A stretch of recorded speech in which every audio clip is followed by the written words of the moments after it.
Avery, whose show is this?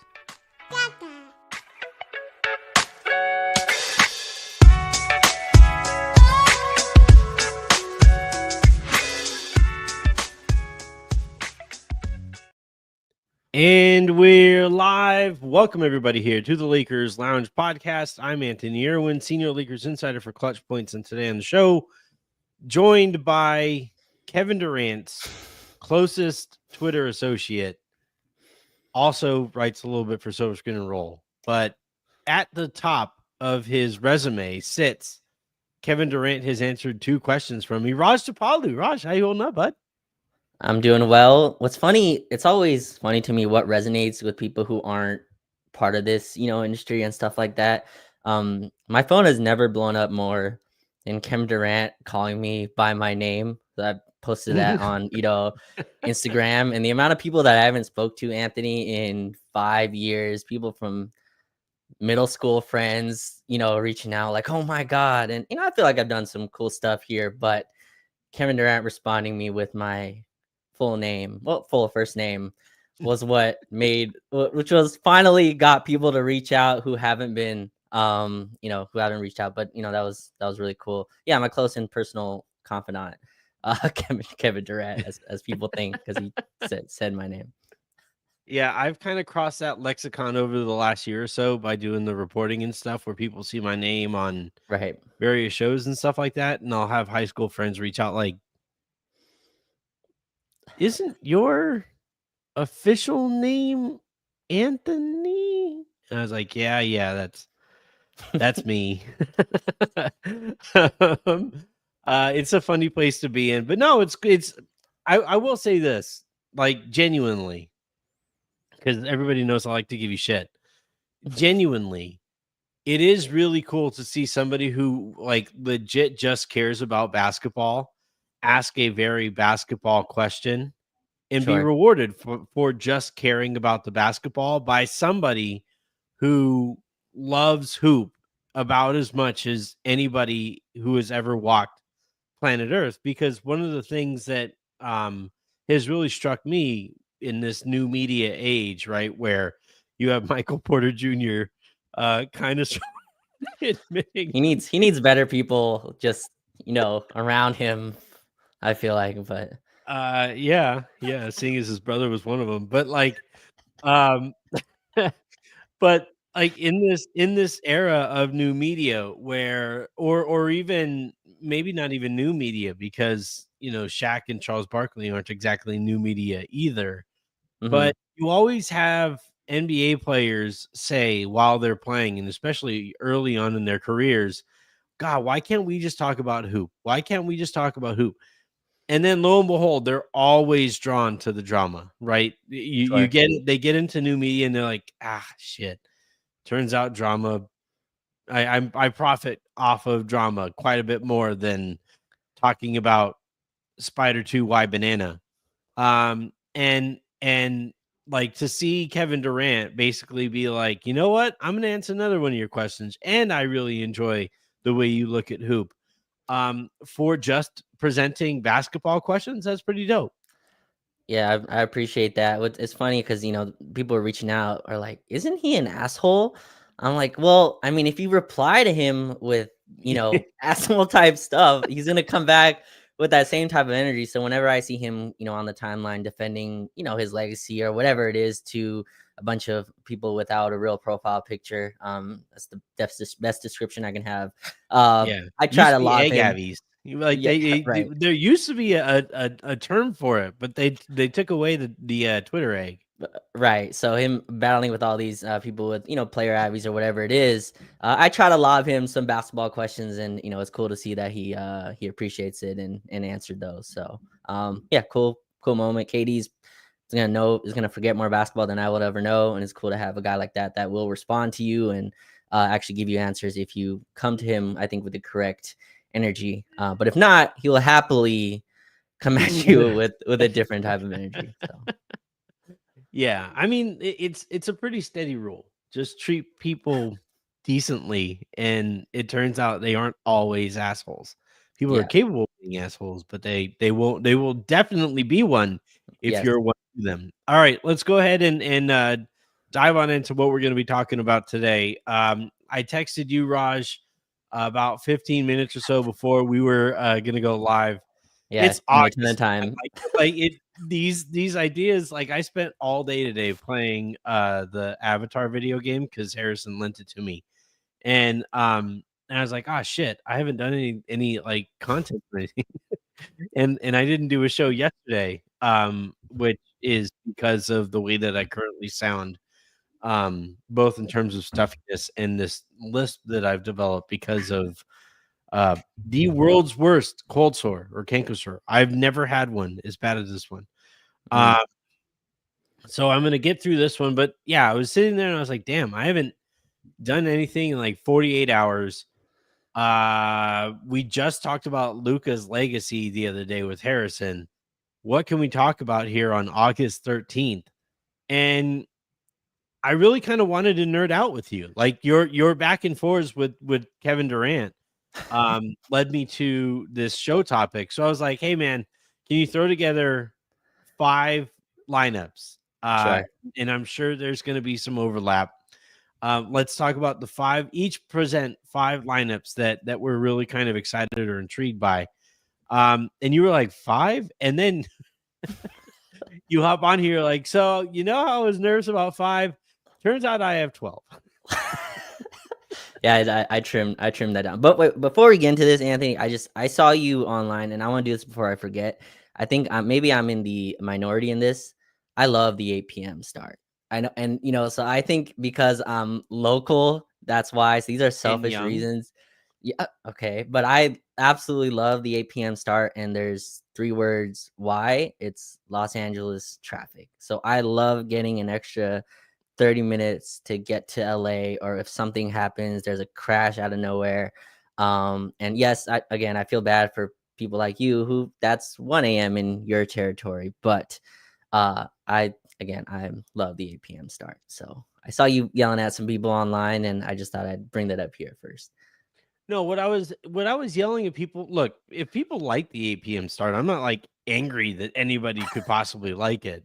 No, what Sure. I get annoyed by is this trend that I've noticed where a Lakers fan will complain about something, and apparently Lakers fans aren't allowed to complain about anything because as soon as I say like this 8 p.m. start is dumb. And look, I'm going to be completely honest. The reason that I hate it, or one of the reasons that I hate it, is because it means that game won't start until like 8:15, which is 10:15 my time, which means Sure. that game probably won't be done until well after 1 a.m., if Right. not, closer to 2. And that's, by the way, if there is no overtime in the game before him. If Luka doesn't get 15 free throws, yeah, like Yeah, this is like if there's any kind of holdup whatsoever, I'm gonna Mhm. be up until like 3 in the morning, deliriously talking about the Okay. stupid court that this game is going to be played on too. Um, yeah, it's just all bad to me. But if people like it, like the traffic is a reason to be kind of excited about it. That's about the extent of the list that I can think of off the top of my head. But no, I was like, this is stupid. And other Lakers fans who live all over this is the NBA's most global brand. So you have people all Sure. over the country saying like, yeah, this is dumb. People on the East Coast aren't going to watch the beginning of this game till 11:15. That's And fair. like they're pretty hot and bothered by it. So I had some people who follow teams on Mountain Time who Yeah. say like this is what their lives always are, that Right. that you have 8 p.m. Mountain Time starts. And I was like, yeah, I think that's stupid too. Like I like like My favorite like one, I think you responded to like a Minnesota Wolves fan, and I think one of their games started at like 8:30. But that to me, that is ridiculous because the game's not gonna start yeah. until 8:45 or something It's like like that. To me, that's it's not crazy. me saying like this is the most ridiculous 8 p.m. start that has ever happened. I'm saying 8 p.m. local time starts are stupid. Mhm. Period. And God forbid any Laker fan complain about anything because they're like, oh, Lakers exceptionalism strikes again. How dare you not know about Minnesota Timberwolves games starting at 8 whatever time? It's like I'm not a Timberwolves fan, and I don't cover the Sure. Timberwolves. Could you imagine how annoying my Twitter feed would be if I was like whining about Minnesota Timberwolves games starting at 8? I'm already annoying.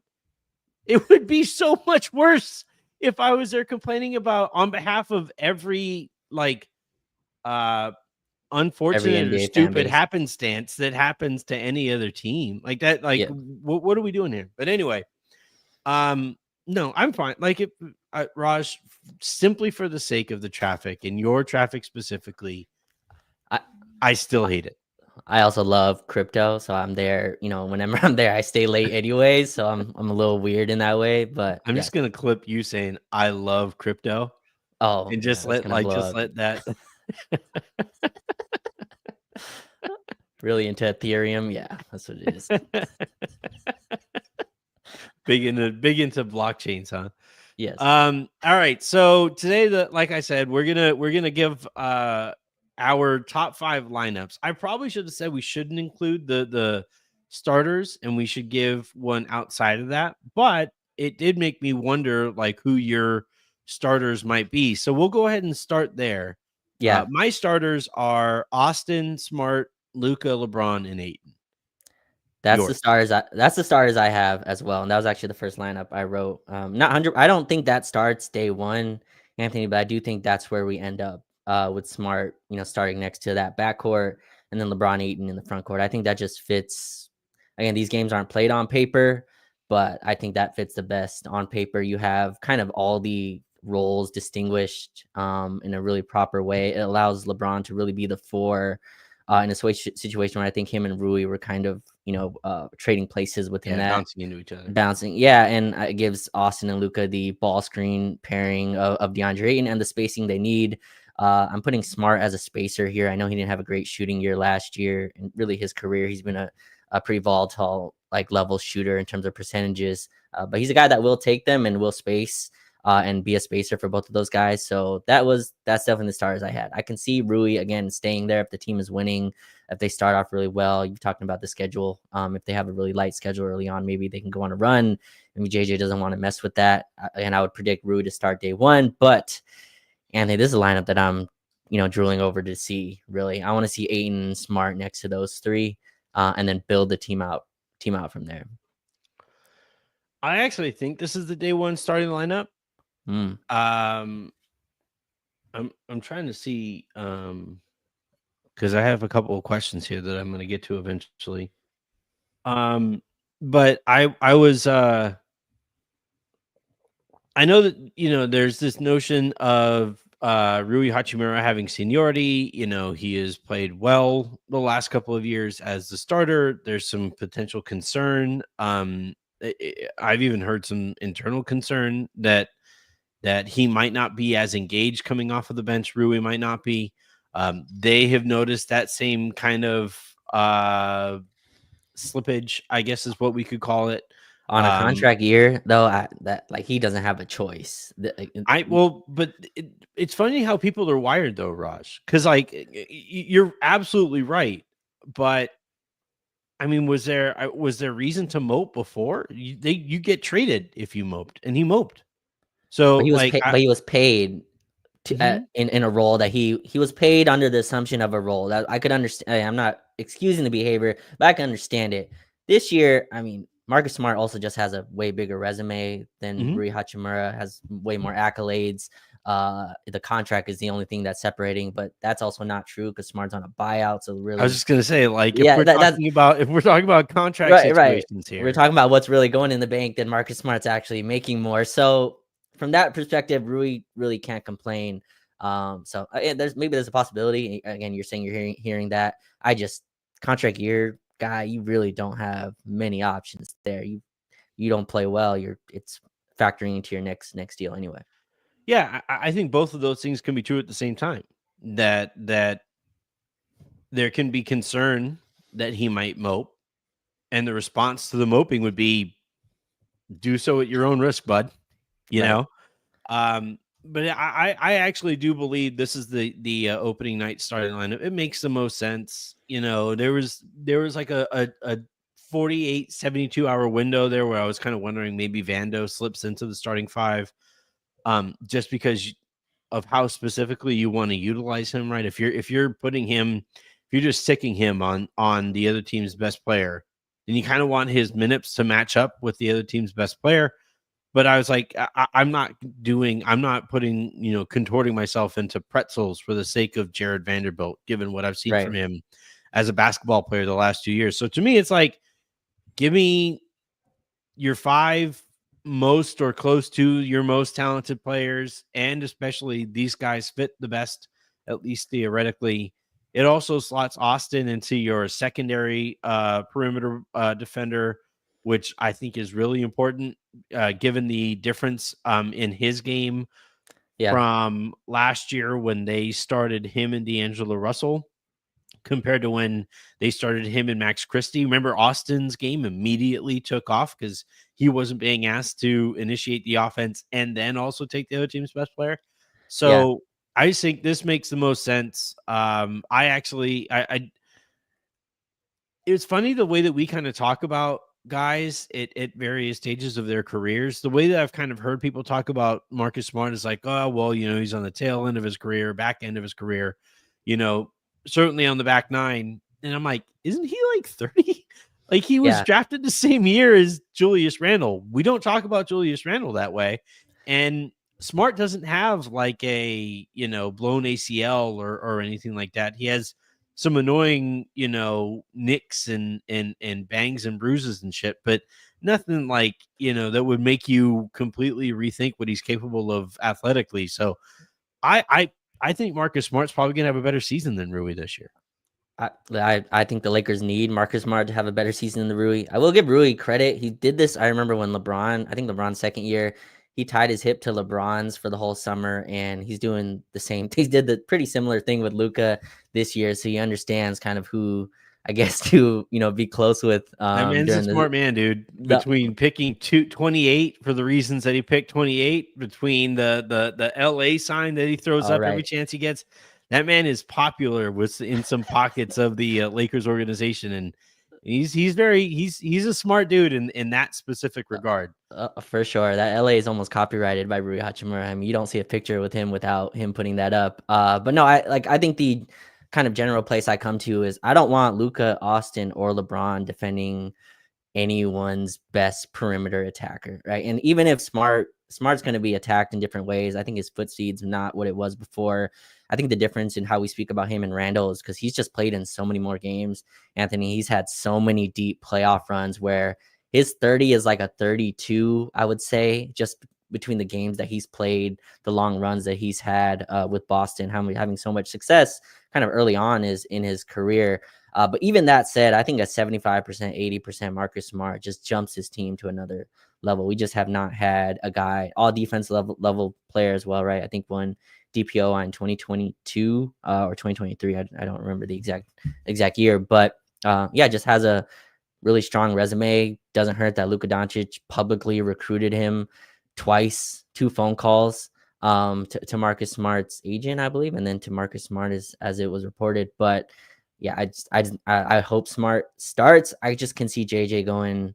Rui was one of our best playoff players last year, and give him a In a shot. first round exit. It's not like they won a championship. Like, I like understand. they I got their understand. asses kicked in the first round. This actually got me into a little bit of trouble when I was a high school coach, because like we had a terrible season one year. And like the Sure. team mom came to me and she was like, "Hey, what kind of awards do you want to give out?" And I was like, "We won like 7 games total. Sure. What award am I giving out here? Like MVP, you couldn't have been very like valuable considering like, we won 7 games. Like Rui Hachimura played really, really well, or played as good as anybody. Played well by his standards in a Sure. series where the Lakers got their butts kicked. That doesn't hold much water to me. I would completely reset No, the minutes allotment going into the yeah. season. Yeah, you might not be wrong. There's a way that JJ can look at it going, okay, we brought a lot of players back and Rui did his job. I mean, he averaged 15 a game on 48% from three, whatever it is. Hit his open shots. Obviously, he couldn't guard Anthony Edwards, which he shouldn't even been in that position at all. But I think from Rui's perspective, and just to kind of keep his, as you said, his kind of sanity within this, I think there's a world where that happens. But again, I'm with you. I hope Smart starts day one. I think that would be my preference. I just can see a world where Rui is given a shot early on. All right. So after the starters, what is your next lineup here? So another one that I'm super interested is I moved to the second unit, and I'm fascinated what Laravia's fit within this team is. So I have kind of two iterations. That same starting lineup with Laravia in for Smart. And we can go whichever one you would like. And then Laravia and Rui in for Smart and LeBron. I find that super interesting. I think I said on this show, and I wrote about it as well. Laravia fits to me what Austin was in 2023, which was this ball moving connector piece. And I kind of labeled him as the prototypical modern basketball player. Anthony, if you look at Laravia's shot chart, it's layups and threes. That's it. No mid range, doesn't mess around in other places on the floor, which that can get you in trouble in a playoff environment where a little bit more versatility may be needed. But just from a fit perspective, that dude does his job and understands where his shots come from and is super kind of efficient at doing that. So whichever one you want to take there. But yeah, Laravia in with that Austin, Luka, Laravia, to me, like that trio is going to be incredibly tough to guard. Like that, all three can, obviously shoot from the outside, are really good attacking closeouts. Laravia is longer than you think, has more length than you think. And I'm interested to see him with more talent. Like his film is interesting because he played on a Grizzlies team that didn't have any guys healthy. Then obviously played in Sacramento, which I'm not sure they're still running a basketball team. But other than that, like I'm interested to see him jump with the talent level. Yeah, I was surprised. After we kind of go through our lineups, we're going to give up our bigger picture takeaways, like after doing this exercise. And I'll just give one of my bigger takeaways here is how often Laravia was in my lineups. Yeah. Really kind of surprised me how interested I am in his game, because he is that really critical combination of offensively. I still have some questions defensively with Laravia, but he's that really interesting combination of, he has really good instincts in terms of movement off of the ball. He's not an screen, pin down type shooter, all that stuff. You won't run sets for him to get open shots, but he's got a really good understanding of the angles on the court, and he understands where to go to, and he's really good at catching the ball on the move while he's floating like that and putting a good stroke on the ball. So it's the combination of those instincts off of the ball, his ability to shoot, which, just in terms of results, he's a good shooter. And really importantly, he's tall with a quick release, a high quick release. And give me as many of those guys with Luka or LeBron as you can possibly give. I'm reading, as I've said with, a couple of times, your own Weitzman's book about the LeBron Lakers tenure. And one of the chapters is kind of devoted to Magic Johnson's brief run as president of basketball operations and stuff. And that ill-fated experiment of not surrounding LeBron with shooters and athletes and finishers, but surrounding LeBron with creators and ball dominant, he called them tough guys, I'll call them knuckleheads. But like how poorly that went, right? LeBron literally farted using his mouth. It would have been great if McMenamin was like, LeBron, what do you think of the experiment? Like recording it too. Yeah. That audio lives somewhere. We just don't have it. Yeah. The question I have for Dave is like, how did he come up with that spelling? Like, because he actually spelt out the fart noise. He spelled out the raspberry. But like, reading that chapter and I'm thinking about, and unfortunately, it hasn't quite worked out so far with Dalton Connect, but in theory, he's another one of these kinds of guys, right? Um, Bigger guy, high, quick release, who at least in college shot the ball really well.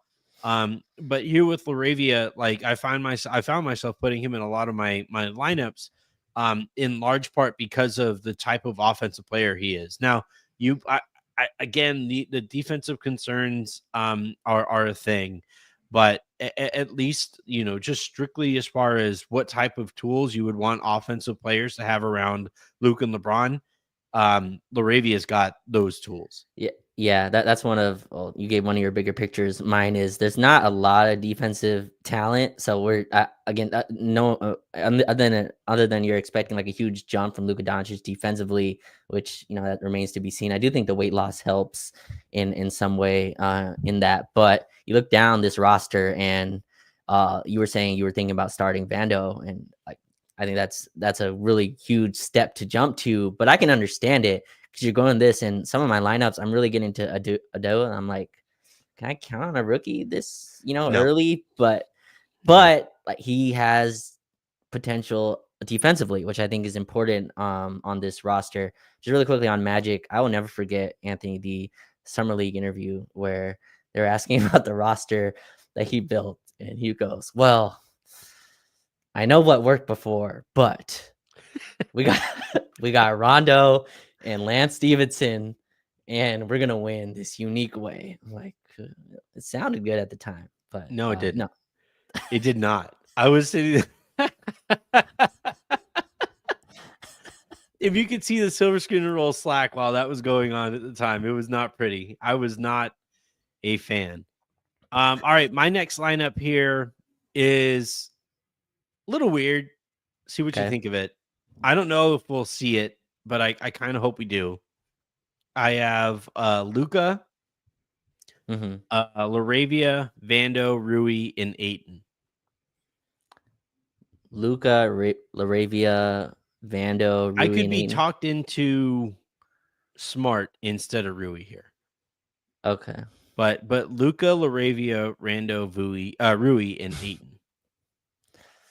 Yeah, I guess Rui or Vando being threes is the only thing I don't like as much. I guess you're moving Laravia up to the 2 within that. Mhm. I mean, it's a lot of size. I could see him throwing out. This all, I guess, stems on Vando being able to run for like 4 games and being able to play. But that's interesting, at least with having the defensive kind of piece out there with Vando, and then I guess your offense is just a Luka, Aiton, Pick and 2-man roll. game. Yeah, and Mhm. everyone else just kind of fill their role. Maybe Vando corner threes is a thing in this unit. I'd worry about the spacing a little bit with an Aiton Vando lineup. I think Luka is asking really for at least a 4-out spacing minimum, and that really kind of makes it tight. But I mean, I can see JG throwing out there if you need some defense out there. My thinking on it is you have the shooting, the quick, again, high release shooting that Laravia provides. Vando, I've always liked the idea of pairing Vando and Rui. It might be like a fatal character flaw of mine, like a Shakespearean flaw that I have, that like my basketball brain is completely overthought itself. It might be the galaxy brain meme where the brain is playing chess against itself. But for whatever reason, I think it's because of this combo, or this combination of comments from Kush Corleone. Rando is exactly what we need. And initially I thought he meant Rondo. And I was like, no, we don't need a Rondo. And he was like, a mix of Rui and Vando. Because they are a mix of Rui and Vando is the perfect. It's a $30 million role player, but yes. Like a mix of Rui and Vando, and especially if they can stay healthy. Right. If that player stays healthy, that's Raj, that's like whatever. Is that Mikal Bridges, or is that a little worse than Mikal Bridges? No, he's a little thicker, right? So Okay. so it's You're keeping, well, whose OG? body type are you keeping? Rui's or Vando's? Well, Or it's you it's mix? like it's like Oh, thicker you're than mixing. Vando, Okay, but but skinnier than Rui. Like it's literally like a straight mix is how I'm doing this. And that is Okay. the exact player that the Lakers need. Ironically, it's Dorian Finney-Smith from like 4 years ago Yeah, is who that's that true. player is. Is that I mean, Laravia is, I guess, not as defensively talented as Vando, but I guess this is the hope, right? Is that Laravia at least can bring enough defensively that his offense, Oh, kind yeah. of. I think Laravia can be either slightly below or right at league average defensively. You know, Yeah, if he's used properly, I think he can do that. Like that's kind of like my baseline expectation for him. It's like just don't be a disaster. You yeah, know, like just don't he's going to get picked on. That's going to be a thing. And he's probably going to blow a couple of rotations here and there, and he's not going to help down in ways that, you know, really kind of hurt you from time to time. But if you hmm can limit those just like what the bleep moments to a couple a game, maybe one or two, like 1.5 a game, then yeah. I would say that Laravia, with his offensive, you know, capabilities and more importantly, fit with Luke and LeBron, um, that's where I could see him being, you know, really kind of important. Yeah, you have Vando in a few of these units, huh, I'm guessing. Like Vando's a pretty Two of strong. them. I have him. Two I of have them. him. So this Okay. one and one more. Okay, yeah, I put him in two. He showed up in a bunch because I'm just looking where's the defensive talent coming from. It's Yeah. kind of like the Cam Reddish victory lab I ran, a year ago or Uh-huh. some. This is It's not the exact same because I think this like team the is a little saddest bit. victory lap of all time. Yes, It's when I just like ran with. Roz running in the rain. Right, with tears coming down.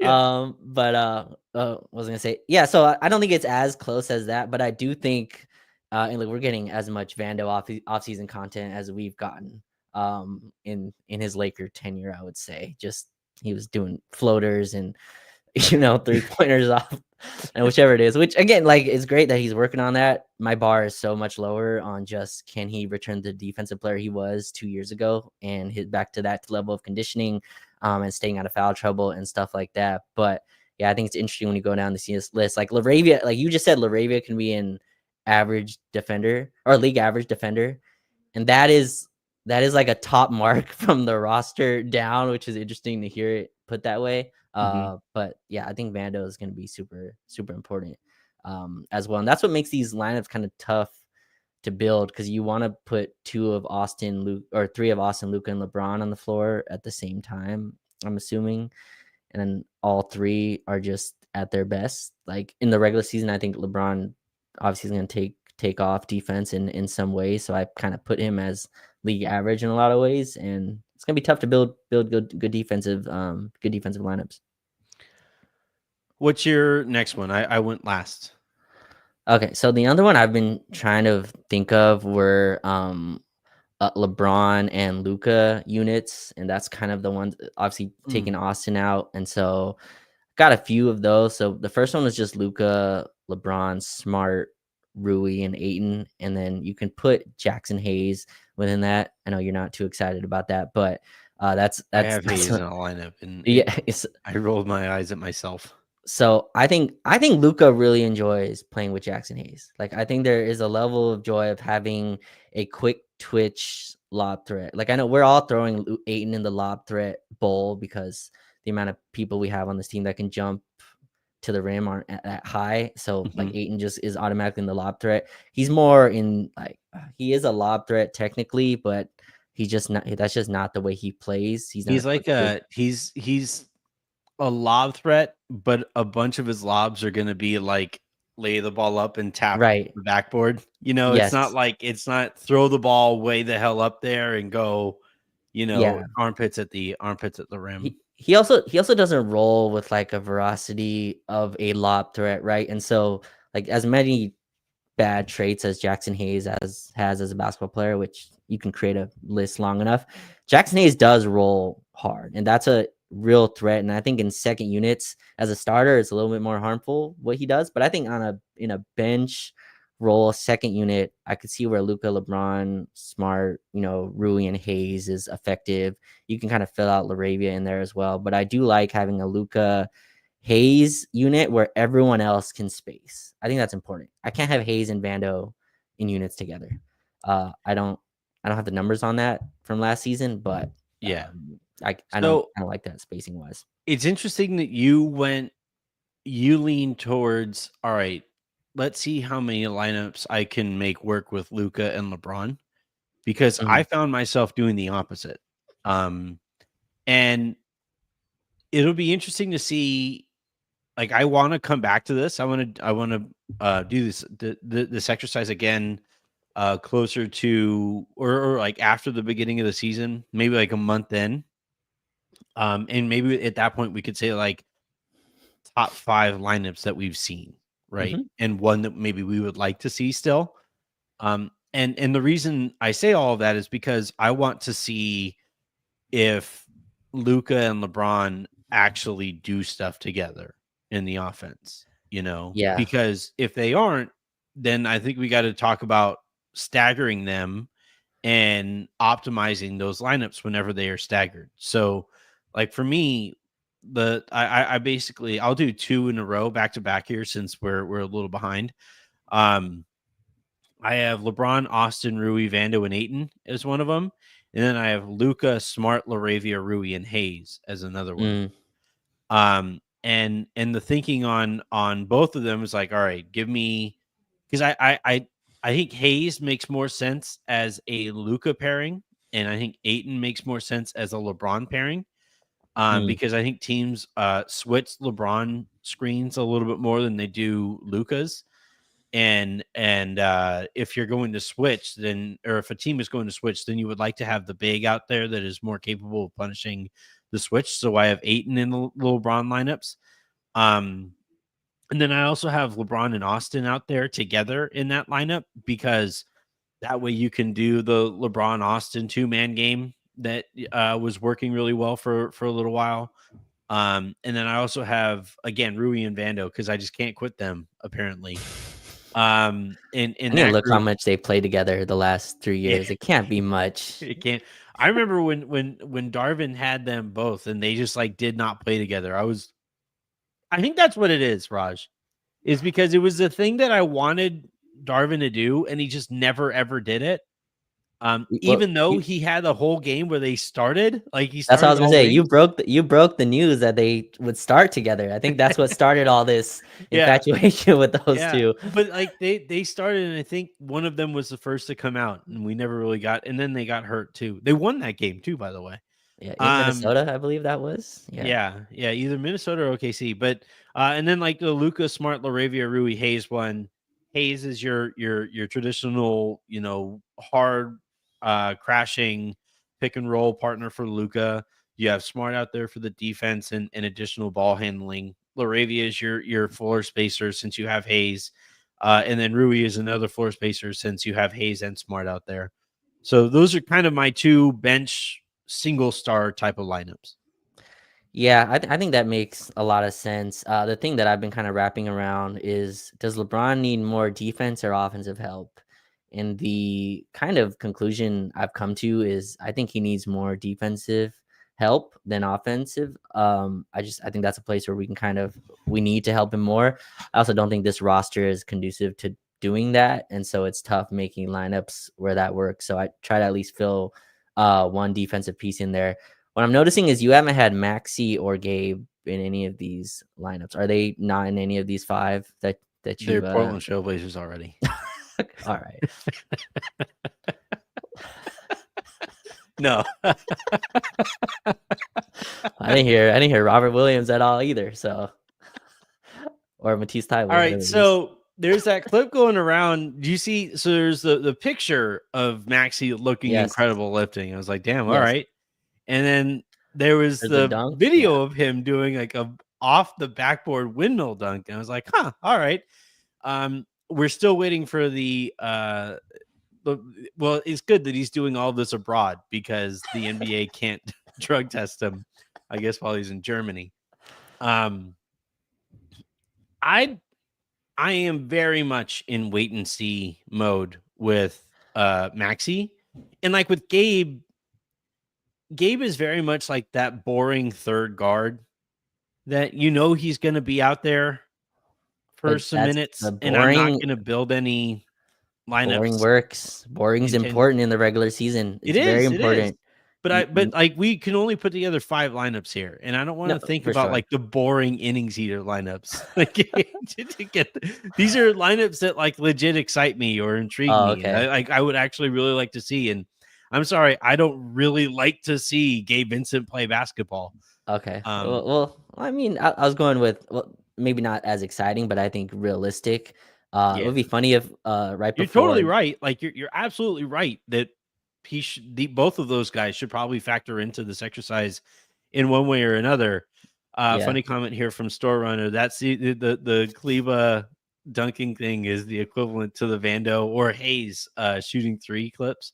yeah. Um, The Hayes one I did not click on. Like that I do not need to see that. I don't need to see Jackson Hayes taking my spot up thing is threes. like, where's the workout? What kind of workout can he do when he doesn't pick up 4 fouls in 33 seconds? Can I see you work on that? One of the fouls being a stupid, like where's the practice of him just setting solid screens? Can I get that? Like, can Yeah, I get those clips? yeah, It's yeah. like That the Ben Simmons thing every year, right? Where it's like he's shooting 3-pointers and he's shooting floaters and he's doing all these things. And it's like, Ben, can we just start with you not wetting your pants in a regular in a regular season game when you have the ball on the other side of half court? Can we try that? Like, what drill do you have that works on that? Yeah, there's no IG reel for that. But I was thinking of like right before game 5, Maxi just threw down a 360 hammer, and JJ's like, that guy is playing today. I don't care. Just like a huge dunk in traffic You while never everyone saw. else. There's no chance you know this reference, but in Willy Wonka and the Chocolate Factory, is it Charlie in the Chocolate Factory? The old one with I've seen the Gene old one. Wilder. Yeah, yeah. I saw Yeah, it as a kid. yeah. Like you have Maxi like showing up with a cane, just hobbling, hobbling, hobbling, falls forward, somersault, All 360 right. dunk. JJ puts him in the last 5 minutes of an elimination Yeah. It's like I saw what I needed to see. Maxi's like, I don't know any of the plays. I haven't. It doesn't matter. Yeah. Get in there. We need athleticism. Jackson. Jackson's like, hi, coach. You're not playing. Maxi, how do you look? Right before game 5. Yeah. Yeah. But I threw a lineup. So I know Gabe's not as fun to talk about, but I do think he's gonna play and be in the rotation if he's on the team and not gone down to Portland. But I think Gabe, Austin, LeBron, Vando, and Maxi is something. If we're just shooting Hail Marys, I think that's something I'm super interested in. If Maxi can really just be a spacing 5 that also protects the rim in some capacity. And like Vando, I need everyone else around Vando to me needs to be able to shoot in a survivable unit. Now there's maybe you can play him with Ayton because Ayton can at least space to the mid range in some capacity, but I'm interested in that just to see if Vando and Maxi can play. That is the exact partner for him, I would say, at the kind of spacing. Unless you want to go LeBron at center, which I really want to see much less of this season. And I think I got enough doses of LeBron at center last season to fill my cup. But yeah, Braun, Austin, Gabe, Vando, Maxi. Again, you can fill out Gabe for Laravia. Really quick. I want to go back to the LeBron thing. Yeah. Do you think your stance on it is because we got too much of it? Too much of what? Of LeBron at the 5? Because like I would argue that it's kind of like do you have a favorite dish that your mom makes? Oh, absolutely. Yeah, she makes a great goat curry, actually. It's Okay, so so good. if you could only eat that dish for a Okay. month straight, that's it. Okay. Leftovers, all that stuff, you'd get sick of it after a while, right? Oh yeah. Would that month make you feel any differently about that dish? No, I guess. Well, I mean, I definitely wouldn't want it after that month for a Right, while. because that's basically what we got, right? Like, because there's this thing, because LeBron is a small ball five. Because for a little while he was Draymond, right? Remember, it was like, wow, this is legit. This looks really really cool. And then that became the whole diet Right, that's after a fair. while, and it's like you exit that playoff series, and you're like, I never want to eat that ever again. But then after a while, and maybe like a few months go by, and your mom says, "I'm so sorry. I just bought way too much goat, and that's all we could do with it." And she says, "I'm sorry, Raj." It's like a few months later, and she's like, "Hey," or maybe a few years later, even. She's like, "Hey, I'm sorry. Do you want to try this again?" And then you bite into it. You're like, "Oh yeah, that's right. That's why I love this dish so much in the first place." And I kind of feel like our lasting taste of LeBron at the five is being force fed it for a month straight. And I think by the time we get to the season, and if we see a little bit of it, we'll be kind of reminded of why we liked it in the first place. Yeah, I don't know if we have the team available to kind of run that enough for it to be impactful. It also, I think, removes what Luka's favorite thing is to do, which is like as much as I want Luka and LeBron to run stuff together, I've kind of come to like the amount we see that is just not enough. And I just don't expect Luka and LeBron to be screening for each other as often. And so those lineups they really kind of cater to a lot of isolation basketball. We saw it last season. I think that's just what it leads to. And it leads to a lot of switching. Like usually when you have a small ball unit like that, you switch everything, and I'm just not a fan of that with the team that we had. Like I like Gabe is one of the people that I put in the defensive plus categories on this team. And in the switching style, it just gets neutralized, right? Because all Yeah. of his impact is taken away by his height. So it's a tough place to kind of put it. And I'm not mad if we see a little bit of LeBron at center. We have three centers on this roster to me that I think you can play. I haven't done my Coloco lineup, but like I like So we is he brought your him back. fourth? Is he one of the three that you listed there, or is He's Maxi in not listed there? he's in my like fun South Three and Bay a half. kind of unit, but with Dalton and and someone else. But yeah, I think we have three centers on the roster, and I think it just takes away from LeBron being able to get through a regular season healthy enough. So I just would not want to see a lot of LeBron at center. But I see what you're saying. I think it can be impactful in some places. You're going all offense, so you I can just want have like LeBron at. extremely small doses, like very, very like few and far between. What's the best five you can put around LeBron at center? You would say would it be the starters plus like Laravia in for Mm, Aiton? Would it be so you have Vando? Austin Smart, Luka, LeBron. Laravia is interesting. It has to be somebody quicker. Ironic, like what sucks is that the guy that you probably need that to be is probably Dalton. Um, but he's just purely theoretical at this point. You know who I would really like to have make that work, Raj? Hmm. Andrew Wiggins. I I've I've I've been agreeing on the Andrew Wiggins Like track for a while. I would love that. I give look me a lineup, Raj. It would be Austin, Smart, Wiggins, Luca, LeBron. That'd be such a fucking fun lineup. this is I'm like just this man. this is not this is probably not the show for it, but I got killed on Twitter because I said I would have given a first for Andrew Wiggins. I still kind of I'm on that. Like I still agree with that. I think Wiggins just adds so much lineup versus like imagine all these lineups and you have Andrew Wiggins to throw in any of these. Now he makes a little bit more than you like, but just for next year, I would love Andrew Wiggins. Just the Yeah. athletic jump, this team, the baseline of athleticism that jumps with him on the team goes to another level. He instantly become your best perimeter defensive guy, and he's an elite off-ball cutter.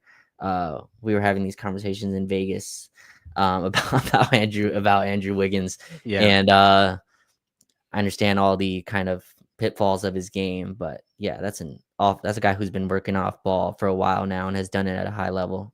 So I'd My love to have him. my my semi-educated stance on it is that the Lakers are basically hoping that goes the same way Dorian went last year, where before the season his price was at one point, and then the season played out the way that it did, and his price dropped below that, and they didn't have to give up a first for him. And yeah, I think that's that's probably how this plays out. Because the other thing too, like we've talked about, Trevor and I talked about this a little while back too, is that like you have the flattening of the playoff and play in odds, right? The odds of making the playoffs of the play in, but also really importantly, tanking teams haven't been rewarded. Utah dropped to what, the 5th pick last year, in this last draft, and they were tanking their asses off. And so like a lot of these teams and you know the Heat are hardwired to never tank, and you know in even the most obvious of circumstances. But yeah, I think depending on how Miami's season is going, depending on how Milwaukee's season is going, you know, I think that'll be a conversation that gets approached, you know, fairly soon into the regular season. But anyway, let's see. We'll do one more lineup for you. So the other one I'm trying to find these all defensive type of units that still includes two of the kind of big three within it. And one like that I'm interested in. And again, this is the one I put Coloco in, and this is just me.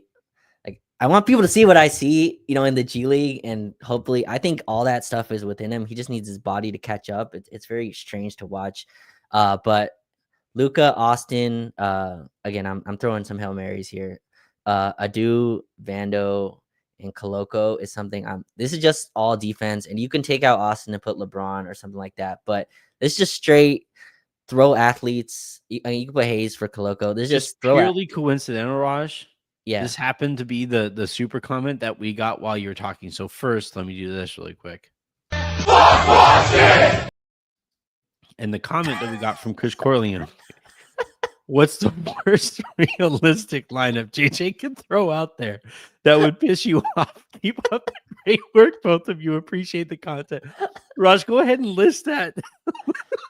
I promise I did not see that before I said this. So again, these are just me dreaming of defensive units, okay? But this is something that I've just been thinking about. But Luka, Austin. All right, here we go. How can this be the worst realistic lineup when Luka and Austin are both winning here? Euro and Coloco in the same lineup, and I was like, "This is Vando was also in there." Will have gone really poorly if we see this lineup. This is just pure athletes around offensive talent is what I'm thinking. And then you could take LeBron and put for Luka or Austin. I'm just thinking of young athletes that you can surround them in the regular season. Maybe Bronny in there. No, I'm just kidding. I'm just kidding. But that's something I'm interested in. They are talking like Adu is everywhere. That dude he was at the baseball game, I believe, when I forgot who someone threw the first pitch. I think he was at the Backstreet Boys concert. I believe he was at Luka's extension signing, but that doesn't mean he's gonna play. But he's got smart handlers. I do think they like him, and he was, you know, a pretty high level pick. So, yeah, that's kind of my all defensive unit. What are your thoughts on that? All defensive lineup with keeping two of the three on the floor, basically. Oh, okay. Not just all your defenders that can't survive and score 10 points. Well, no, I mean, like, because I was thinking I would do like Luka, Smart.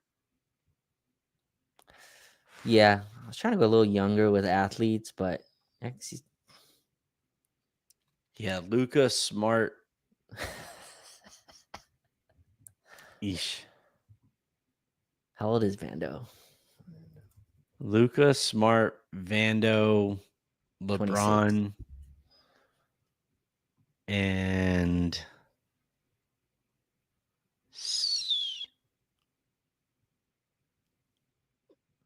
man, Raj. Like, That's tough. It's tough to put together like a. So this is where it's tough though, because all right, if you're asking me, hey, put together a lineup that You need it's to get stops. the last possession of the game, right? There's going to be no more basketball played after this possession. Okay. Then you could do smart. I would probably put Austin out there, Mm-hmm. and then you could have Vando, and you could have LeBron, and you could have Aiton for rebounding. You know, um, Yeah. maybe that's just my lineup. Maybe that's just my defensive lineup. Like I just it's one of those things where it's like in El Paso, my cousin and I always laugh because um there are these Astro vans that get completely suited up. You know, they get lowered, they get a spoiler on top, crazy paint job, crazy tint job, rims, all Okay. that shit. And like my cousin was like, you know what?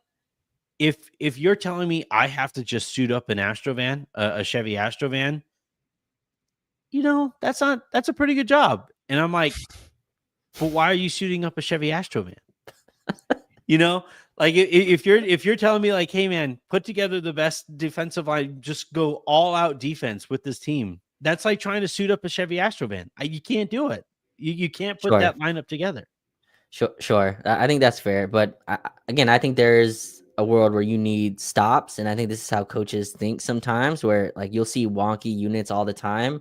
We're like, what are they doing with that? And I think they are trying to find places where they can, you know, extend on a certain skill set, and I think that's why you'll sometimes see these type of weird units. So I was just trying to get strange with some of these, and Yeah, no, especially defensively, like again, you that was have my big. to. Yeah, defensively, that was my takeaway from doing this. I was a little disappointed that Dalton didn't come up in any of my lineups. That is a guy that I hope can, you know, reemerge as a player. A guy who I'm not sure anyone in the NBA had a better November than Dalton.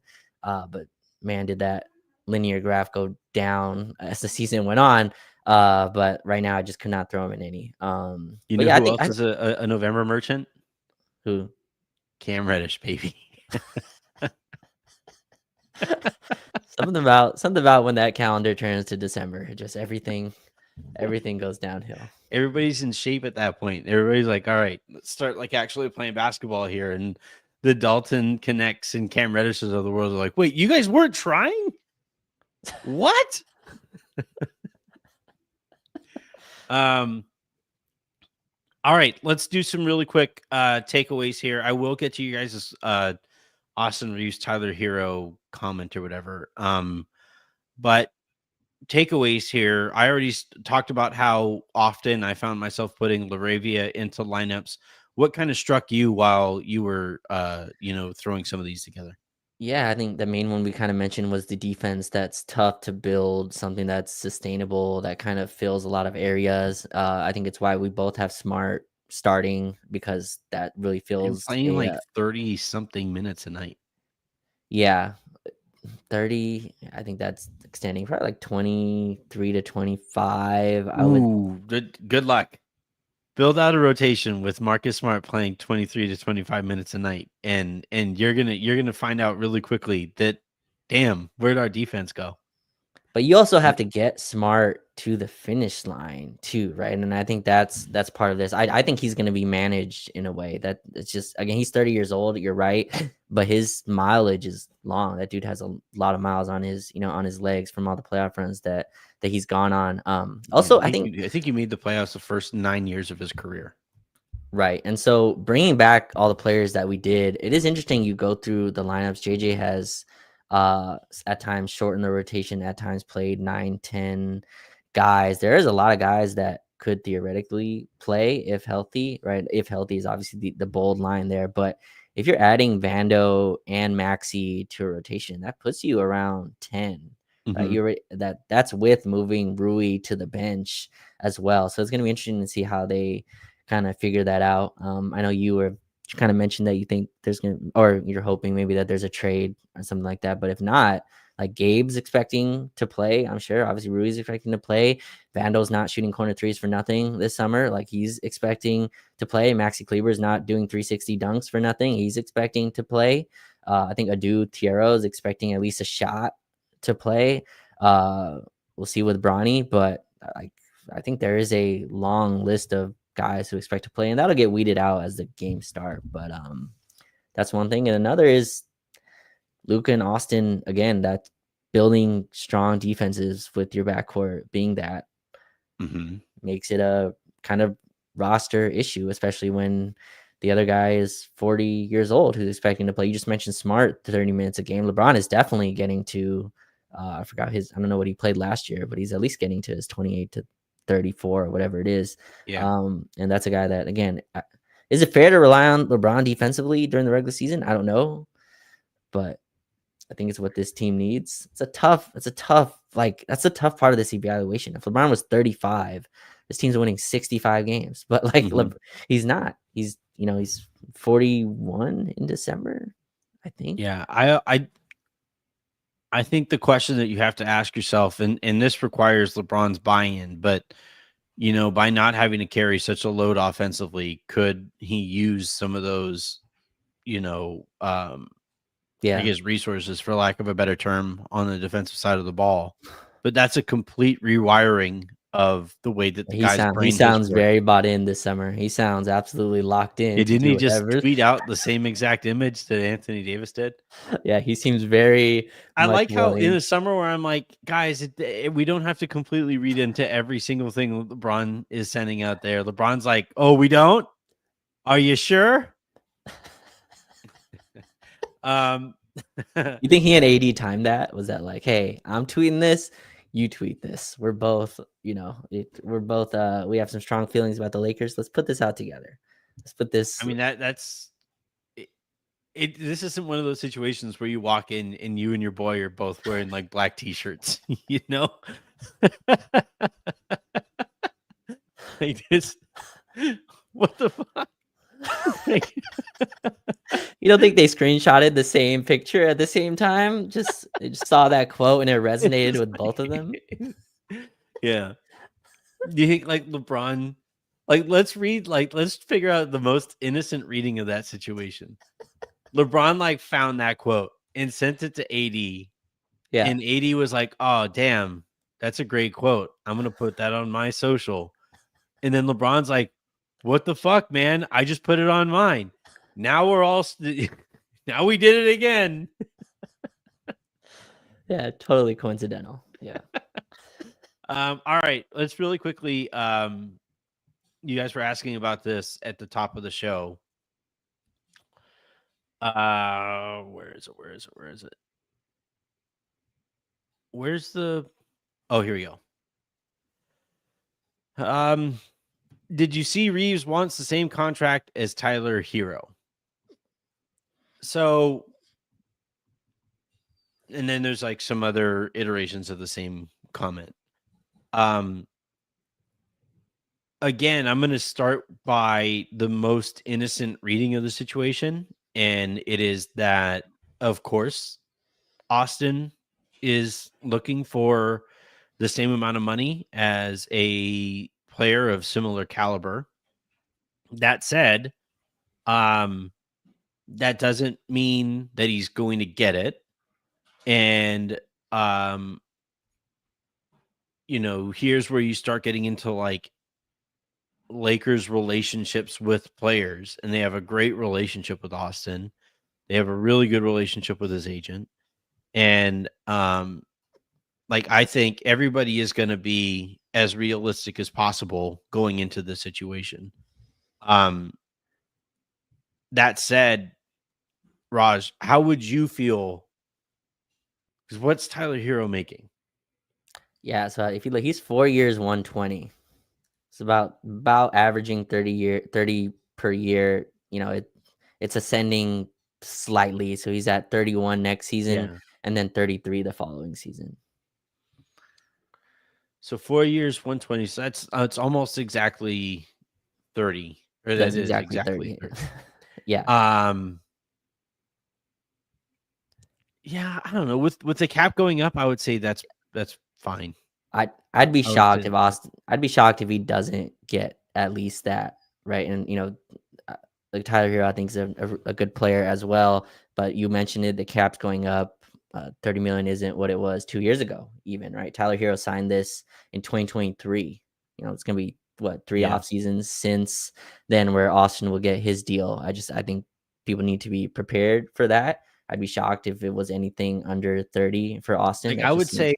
Austin will probably be making at the beginning of his next contract what Hero will be making at the end of his contract. Yeah, I think that's a pretty good bet. 35 is probably, what I would kind of imagine. But yeah, I think that makes sense. They're kind of in, they're being compared.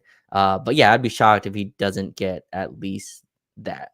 People would think that's coming under. I think you're gonna be like pretty surprised if he doesn't get at least the 120 that Tyler Hero got. That's probably the starting point, right, of these negotiations. Yeah. I I would also assume. think I what I will say is I don't know that the Lakers would go to the full 4 years, nor that I think Austin wants the full 4 years. Um, because Austin right now is what, 26, 27. 26, yeah. So I don't think he wants his next contract negotiations to be on the other side of 30. So I think he would like another payday in his 20s. So my guess would be that it would be another 2+1 type deal. 2 or 3 plus 1, yeah. Yeah, Player option. yeah, with a player option there that gives him some flexibility to opt out before he turns 30. Because look, I remember this from even back when I was playing video games, when I was playing 2K and I was building rosters there. At some point, like you start looking at players on the other side of 30 very differently. We just talked about the way that we're talking about Marcus Smart, right, on the other side of 30. Sure. So I would probably predict that Austin looks for a 2+1 that, you know, gets him another opportunity at another raise, and another Yeah. contract. And then I also think the Lakers would prefer a shorter term deal, because now you have Austin on a short term $30 million a year contract.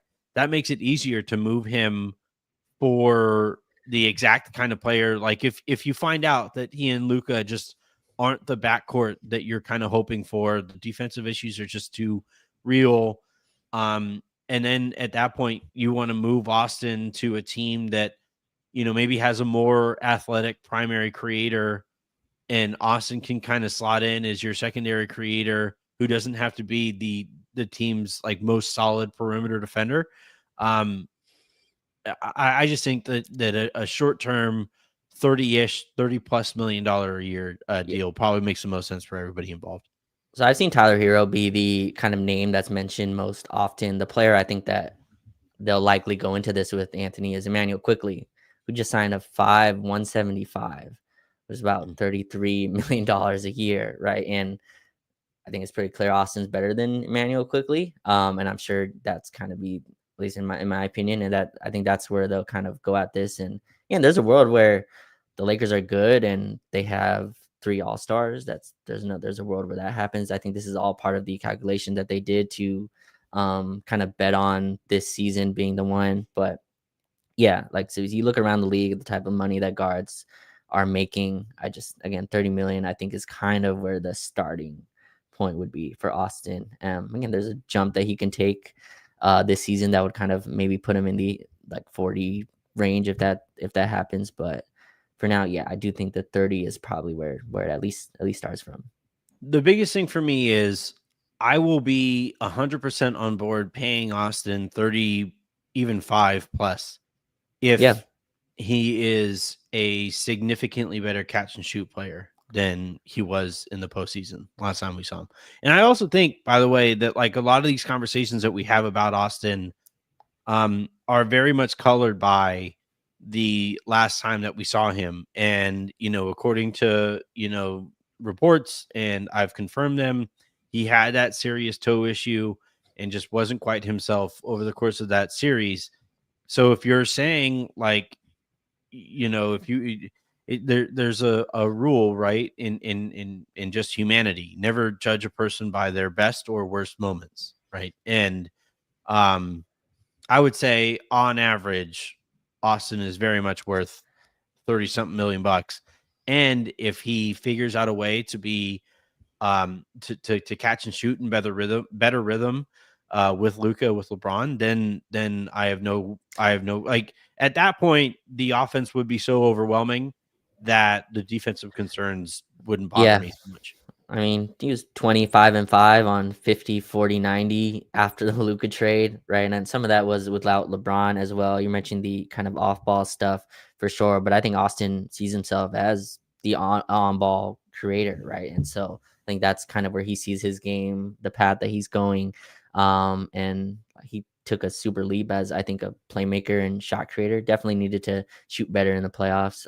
But yeah, again, I think there's a world where he can make maybe one more leap next season, and you're talking about a different, level of player at that point. But yeah, I understand though why the Tyler Hero and stuff like that come up. I just think we still haven't got used to the new contract numbers that have started to pop out as well. You're just seeing these monstrous contracts. It was funny explaining the Luca extension to family, where they're like 3-1 or whatever, three, whatever the number was, and I'm like, that's actually a Just discount.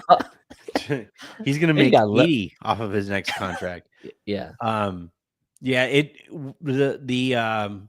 the moment that really kind of hit me was realizing that next um the next mid-level exception, non-taxpayer mid-level exception, I think next year is going to be for more than Lamar Odom made his most expensive Lakers year, where yeah, I think Lamar made like 14.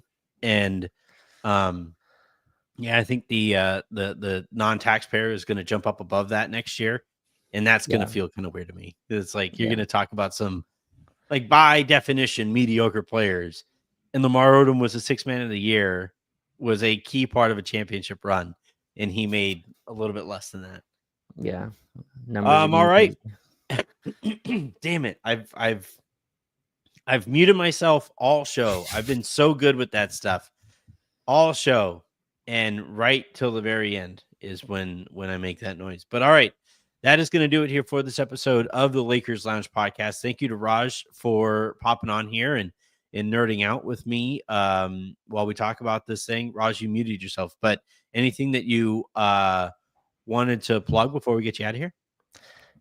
Excited. I think Luka plays tonight, so I get some, more free basketball. A little disappointed how much football has already dominated the timeline, so it's a little bit uncomfortable for me, the amount of football that's already on. Supposedly, there's a football podcast with a country music star that's also, I guess, dominating the timeline waves. But Eurobasket is starting, and it's fun. The Sparks are also really good right now, so I'd recommend people to go tune into that team. They've been, really fun and started winning. But yeah, basketball never stops. I like how it normally people plug the projects that they're working on, where to find their work, where to find them, all this stuff. Raj is like basketball. My plug here is basketball. Can we just can we talk about basketball? Yeah, sure. Yes. It's August 13th, and you and I and Harrison just finished talking about Luka's Lakers legacy the other day. But can we talk about basketball? It's the only thing in the world. I love you, bud. My favorite thing about that pod I was listening was you were like, well, let's give Luka 3 championships. I was like, Well, we're talking about like what it would take for him yeah, it to was just get into that conversation. It would take 3 championships. oh man, that was great. I love that. I was like, man, we're already skipping up. We're already up to 3. Like Luka's here we'll give him a decade here and 3 titles. That's why I said it's really difficult for him to do it. That's the whole point of the exercise. Can you imagine how angry Mavs fans Oh man. are or would be listening to that conversation? It's going to take 3 championships for him to maybe have a shot at Mount Rushmore. He's already etched in stone on their Mount Rushmore right now. Oh, he'd be etched in stone. This is where, like, I remember the Luka trade happened, and people were like, "Oh man, dude, like, oh, he's kind." Luka would have been the best player on like 23 franchises. Like that's how insane his career has been so far. Yeah. But yeah, Luka Doncic is a Laker. So he is. All right. Have a great rest of your evening, everybody. Make somebody else's, and I will be back tomorrow. I've been holding off on the conversation about Lakers ownership on the heels of the reporting surrounding Celtics ownership. So I'll touch a little bit on that tomorrow. So until then, make sure you guys are subscribed. If you're not, youtube.com/@LakersLounge is where you can change that. Hit that like button, follow Raj, and turn on his notifications just in case he and Kevin Durant have another back and forth. And I will talk to you again tomorrow.